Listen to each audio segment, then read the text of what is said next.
See, Moraes, and Sandhagen. Let's make sure our sounds are up.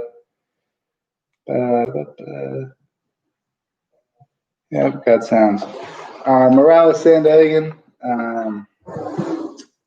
UFC Fight Island 5 or UFC on ESPN Plus 37. Take your pick on what you want to call it.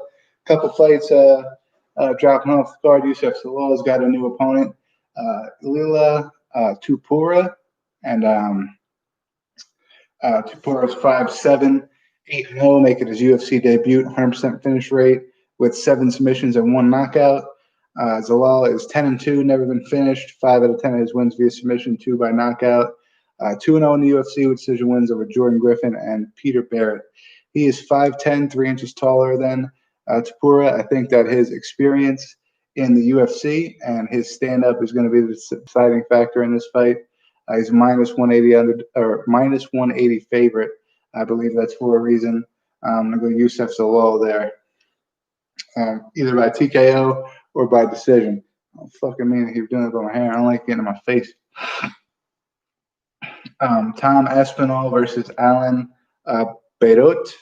Tom Aspinall also had a different opponent, Alan Beirut, coming in on short notice. Aspinall 8-2, 1-0 in the UFC with a knockout win over Jake Collier. His UFC debut in July. He's got a 100% finish rate as well, 7 TKO wins, 1 by submission. He's 6'5", 78-inch reach. Bebolt is 6'4", so very similar in stature to these two men. 8-1 is Bebolt, 100% finish rate, 7 TKOs and 1 disqualification. His only loss was a TKO loss to Dalucha Lumbula at EFC Worldwide 61 in 2017. Now, Dalucha hasn't had the best UFC run, so it doesn't look good that was Bebout's only loss. He will also be coming into the fight a plus 270 underdog. I think those odds are swaying the correct way. Tom Aspinall is a very promising prospect in the heavyweight division, training with Darren Till and those guys. I think it's going to be his striking that's going to probably finish Bebout's first, second round. But it should be a good fight. It should be a good stand-up war. You know, heavyweights, they don't really got it for 3 straight rounds. They normally gas out first, second round. So I think in those first, second rounds, we're going to see a finish. Bigger percentage, I would say, would go to Tom Aspinall as far as chance of winning. Marcus Perez, again, another short notice going against Druskus de Policius. Policius making his debut. He's 14-2, 100% finish rate, 9 submissions, 5 TKOs. He's got 1 knockout loss and 1 submission loss. His submission loss was to Garth McClellan, 2014, and his knockout loss was to Roberto Solidek and KSW 2018. I believe that was for the title. Perez 12-3, never been finished, 2-3 in the UFC. Has wins over Anthony Hernandez in the UFC, Ian Heinisch in LFA, and Paulo Thiago in Thunder fights. Before that, he's black belt in jiu-jitsu. I think he has somewhat the advantage on the ground, but then you look at Policius, he has 9 submission wins, so he's not any joke on the ground. I think he is able to stuff the takedowns and make this a stand-up fight, in which case Policius probably walks away with a decision win. Minus 142, very slight favorite. Plus 116, almost even on the underdog side. I'm going to go Druskus de Policius for that on the decision, more than likely. Ben Rothwell, Marcin Tybura, great stand-up versus great ground game. Tybura is a black belt in jiu-jitsu, 19-6, never been submitted. 6-5 in the UFC. He's on a 2-fight winning streak at the moment over Sergey Spivak and Maxim Gresham. 13 out of 19 of his wins via finish, 7 TKOs, 6 submissions. So although he is a black belt in jiu-jitsu, he has more TKO wins than submission wins. Rothwell is 38-12, with 28 out of his 38 wins coming by TKO or knockout. He's 2-2 Since his 3-year layoff from 2016 to 2019, with those 2 losses going to Blogna Ivanov and Andrei Vlarski. And then he had a TKO win over Stefan Struve and then a decision over OSP's most recent fight, which puts him on a 2-fight winning streak. This one's hard. This one is 100% strictly who is going to be able to stuff a takedown versus who's going to be able to keep his jab out there, keep his distance, and keep the fight standing till hopefully he can land a big shot. Of course, we're talking about heavyweights here. Not a lot of stamina. Rothwell showed that in his last fight against OSP, in the Ivanov fight, especially, he doesn't have great stamina, and he's not going to be there in the 3rd round as fresh as he is in the 1st round anymore, like he used to be prior to 2016, that layoff. He used to be the exception to the heavyweights, to where he wouldn't get tired and he would be dancing after a decision win and shit like that. But I think this is a different Ben Rothwell, and I think that he's got to land something big early. Tybura got great stand-up. He's not something to sleep on stand-up. He's coming in at a plus 176 underdog, very, very slight underdog. I would take that. If I was betting on the fight, I would take Marcin Tybura as underdog because it's at decent value. And, Ben Rothwell's an old guy. Tybura is a little bit younger. Tybura has the ground game is 100% his over Rothwell's. And when you go to stand up, I don't think it's that uneven towards Rothwell to say that he should be that high of a favorite in that fight. So I'm going to go Marcin Tybura. Maybe even TKO I would go in that fight. Co-main event, Edson Barboza was supposed to fight Jeremy Stephens. He's now fighting Makwan Americani. Barboza 20-9. He's on a 3-fight losing streak right now with a knockout loss to Justin Gaethje and then 2 split decision losses to Paul Feldner and Dan Ige. 12 out of 20 of his wins via TKO or knockout. Like I said, Americani's coming in to replace Jeremy Stephens in this fight. Americani is 16-4, 11 out of 16 of his wins via submission, 6-2 in the UFC. He's got a TKO loss to Shane Burgos and a decision loss to Arnold Allen. I believe that was his UFC debut. He's got wins over Danny Henry in his last fight via submission, Chris Fishgold via submission, and then Jason Knight via split decision. So, Jason Knight, that's one of those guys that's going to take the fight to him. He's going to, I would want to say Jason Knight has kind of got that same fighting mentality as Edson Barboza as far as attack. But it's a different type of attack, different type of boxing, whereas Barboza wants to hurt you with his leg kicks. Either way, Americani's main goal in this fight is more than likely going to be to get this fight to the ground. And when you take the fight to the ground like that, how Edson Barboza's got great submission defense. He's got great jiu-jitsu. What are you going to do with a ground attack besides maybe just hold Barboza down and hope for a decision or something like that? It's as best as I could think that Americani would be hoping for. At a plus 200 underdog, I don't think that Americani is worth the bet there, especially because his path to victory seems one-sided, and that is the takedown and holding him down. And Edson Barboza is not, he's not a rookie on the ground. He's not. He's got great takedown defense. So Edson Barboza, I think, would be able to stop the takedown and keep it standing, hurt Americani with those leg kicks, and then maybe soften him up to the body with some body punches, kicks, and things like that.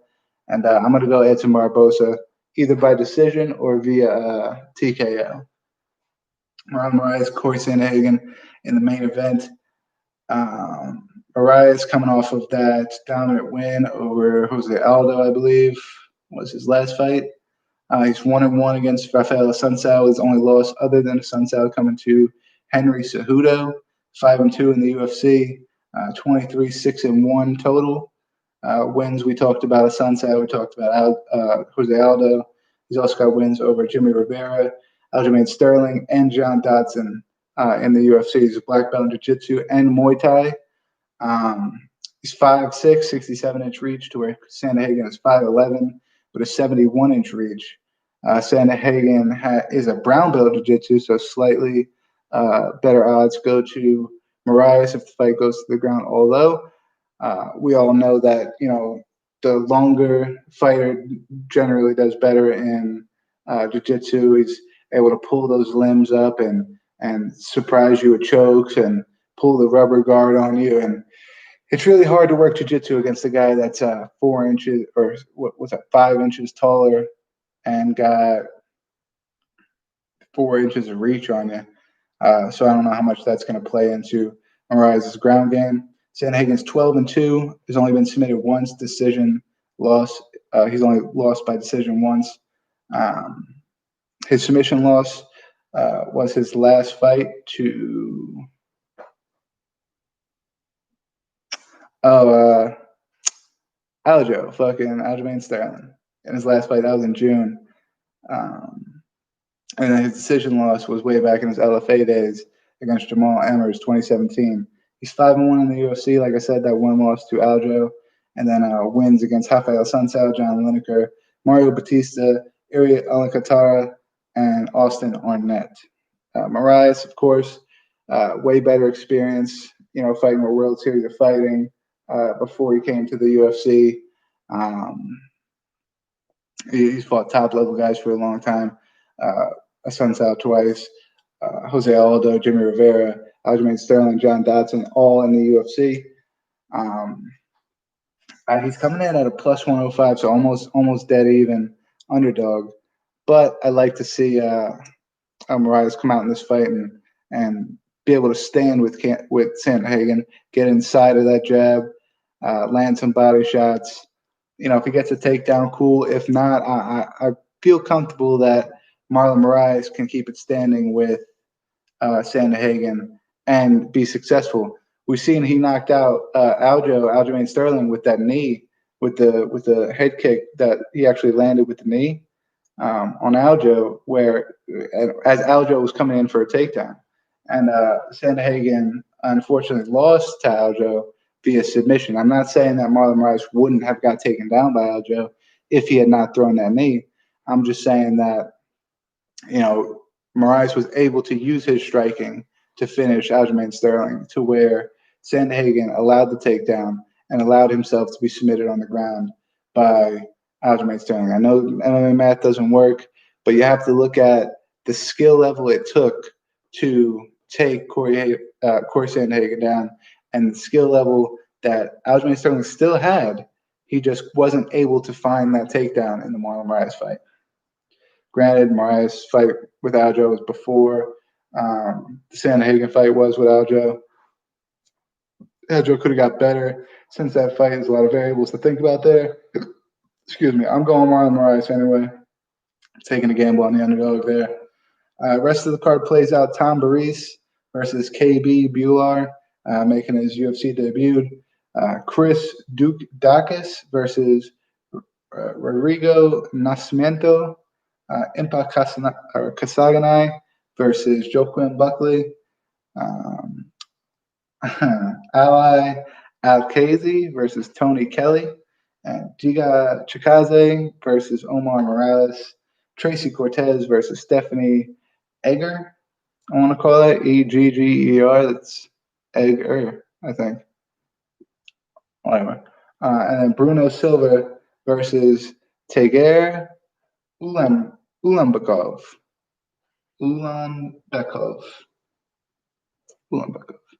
Either way, I think this fight card on paper 10 times better than last weekend's fight card. I'm not saying anything bad about last weekend's fight card because it was a pretty decent card. The main event definitely delivered. But this weekend, from top to bottom, prelims to main card, seems like a really, really good card. And then the week after, we are going to see Brian Ortega versus the Korean Zombie. Finally, the beef gets to be settled. Brian Ortega, of course, slapping Korean Zombie's translator, the K-pop guy, whatever the fuck his name was. And Chan Sung Jung, the Korean Zombie, telling him it is personal now. And that is going to be an amazing fight week. Great build up to the fight. And then I think it's going to be an amazing fight. Claudio Silva versus James Krause on the card. Kaylin Chikadian, Jessica Andrade, Saad Nurmagomedov is back. Mohair Lazez is fighting David Zawaba. Nikita Krylov is supposed to be on the card, but apparently his opponent isn't fighting anymore, so they're looking for a replacement for Nikita Krylov. Let's see, Jillian Robinson, John Phillips, Gadzimurad Antigulov. Can't really say his name, but amazing fighter. Jimmy Crute versus Modestas Burkask. Cyril Gagne going up against Ante Deligia, who will be making a short notice fight against Gagne, as Gagne's opponent got injured, I think maybe a week ago or so. So about 2.5 weeks before their fight. A lot of short notice fights, man. A lot of guys catching COVID, injuries, whatever the case is. This is a time where if you're an MMA fighter and you're anywhere close to the best in your area, this is a good time to be winning fights and to be seen. UFC Fight Pass, fucking Flow Combat on one of those things. Dana White gets his eyes and he can see you and he gets a short notice fight, he's going to call you. And you better be answering the phone. You better be saying yes, no matter what weight class it is, who it's against, whatever. You know, you're almost guaranteed another shot just because you took a short notice fight. So regardless of the outcome of the fight, what you're paid, whatever the stipulations are of that fight, it is a very, very, very, very good idea to take that fight, win, lose, or draw, live to fight another day in the UFC, and hopefully make a name for yourself going from there. Especially if you're in a big fight, you know, one of these guys. Let's not talk main event, because main event probably not getting an unsigned guy to step in. It's probably going to have to be a guy that's already on the roster. But let's just say, you know, Edson Barboza, Makwan Americani, you know, Americani he's not up there. You know, he took a big leap fighting Edson Barboza now, just stepping in on short notice. Dariscus Duplessis versus Marcus Perez. You know, Perez has been around the UFC for a while. How many fights has Perez been in the UFC? 1, 2, 3, 4, 5. 5 fights in the UFC now. Kind of going back and forth. Not really close to being ranked, but still a known name. You know, he's done some crazy shit in the weigh-in, shit like that. So he's still a known guy in the UFC. And this guy gets to make his debut against him. Gets to make a name for himself. He wins. If not, it's still a fight that people are watching. You know, so it's more eyes on his name and just a better chance for him to further his career. So to all the young fighters out there, get your name out there, stay ready, win some fights, and it's pretty much all it's taking right now. You know, Dana White's Contender Series coming back November 3rd through the 17th, I think is the last one. There's only 3 of them. There's only 3 of them left this year. But yeah, I'll be back on November 3rd, which is actually ironically not a Tuesday, it's a Wednesday. So that said, we'll be back next week. We'll be discussing Brian Ortega and Korean Zombie, the fight week leading up to that. October 24th, Khabib versus Gaethje. So watch out for that. But oh no, I gotta look up what time that comes on. That's not for right now. I'll look it up later. But I gotta look at what time that comes on. Either way, see you guys next week, man. It's always sunny in Philadelphia. Stay classy, San Diego, all that bullshit. See you next week.